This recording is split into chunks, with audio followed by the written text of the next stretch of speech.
what is crisis? I feel like this word has been passed around a lot. We see it on TV, but really no one explains what it actually means.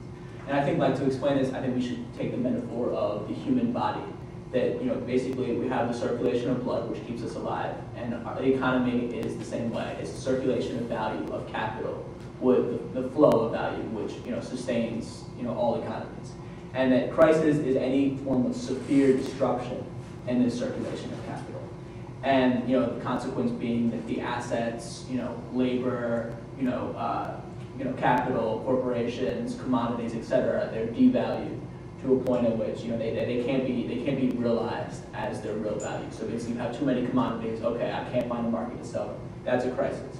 And it's that capitalism is inherently anarchical. That its production constantly is so anarchical that it creates these crises in all its spheres. And I mean, they can happen in any one of them. So what's capitalism? As a Marxist, I understand capitalism as a mode of production, a way of organizing the systems of society, which is fundamentally characterized by the ownership and control of, we Marxists call the means of production, which is essentially to say, the factories, the farmland, that is that property which can be used to produce value, to produce commodities for sale on the market, by a relatively small group or class of people.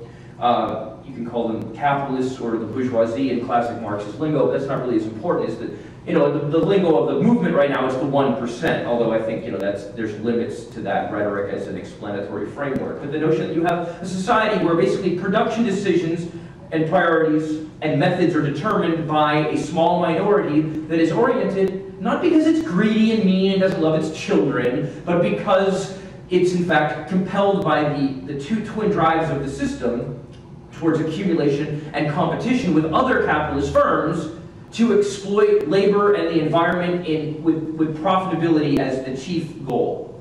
In a society in which the interests and the needs of the vast majority of people don't really register, and certainly don't exert commanding influence.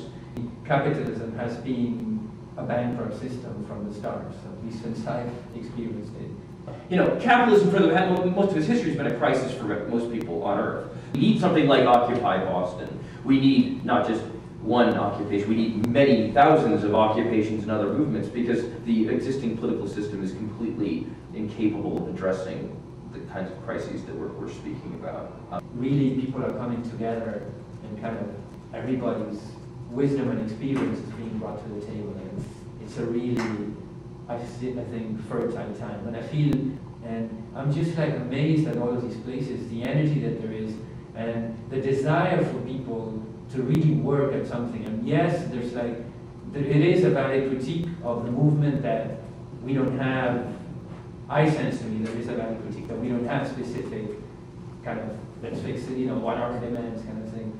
But like I feel, I really value this democratization, like a real democracy of people coming together and across class, across race, and really coming to talk. And I'm really excited that the folks are here, and the panelists also urge us to kind of give enough time to also talk about solutions, because I feel that's really important. In terms of the percent of people who are at the Occupy movements that are employed, we have 57% in New York City who are employed, and 2% who are retired. So it's 59%, almost 60% of the people are employed or retired. The unemployed, there are 16%. Same statistic in Boston, actually. Only 16% of Occupy Boston people we polled are unemployed. It's a space, however, for us to talk about these things, as well as a spark to build rebellion, and a finger that does in a way point at the system and raises the question of what is the nature of this problem. I think before we leap to solutions, we really need to get clear about what the nature of the problem is. And I think that we should aspire for an egalitarian order in which we are, in fact, one world, where all people, in fact, matter, and in fact, no one starves, no one is faced with being thrown out of the system because there's no profitable way to use their labor, or people have a right to the basic things that they need to live as decent human beings, and in that context to exert control over their economy as the fundamental structuring system of their world.